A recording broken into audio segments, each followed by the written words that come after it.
একটি বৃদ্ধ লোককে বাধা অবস্থায় দেখছেন। একটা মন্দিরে আক্রমণ করতে গিয়ে মন্দিরের থেকেই স্থানীয় লোকজন তাকে আটক করে তার চাউনি এবং দেখেন তার ভিতরে কতটুকু হিংসাত্মক মনোভাব। জানি না উনি কোথায় থেকে তার এই যে মন্দিরে আক্রমণ করতে হবে বা এটা কে তাকে উস্কানি দিয়েছেন, অবশ্যই তাকে কে উস্কানি দিয়েছেন বা তার ভিতরে অনেক আগে থেকেই খুব জন্মেছে। যাই হোক, এই বয়সে সে যদি তার ভিতরে এতটুকু হিংসা থাকে তাহলে বুঝেন। আমি সবাইকে অনুরোধ করব, যারা সম্প্রীতির বাংলাদেশ এবং সুন্দর বাংলাদেশ গড়তে চান, আপনারা অবশ্যই এসব দুষ্কৃতিকারীদের বিরুদ্ধে শক্ত পদক্ষেপ নিতে হবে, নয়তো সোনার বাংলাদেশ গড়া সম্ভব না।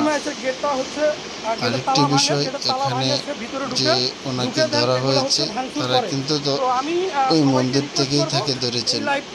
জানি এরপরে অনেকেই বলবেন যে উনি পাগল, এই সেই, মানে বিগত সময় থেকে যা বলে আসছে।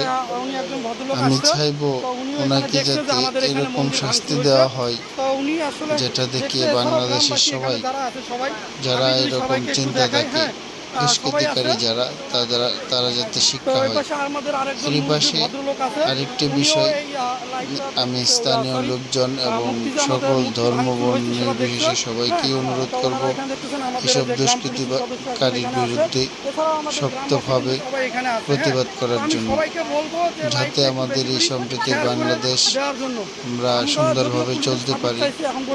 সবাই তো আর এই নোংরা মনের মানুষ না, কারণ কোনো ধর্মেই বলে নাই অন্য ধর্মকে আঘাত করার জন্য, কোনো ধর্মে বলে নাই।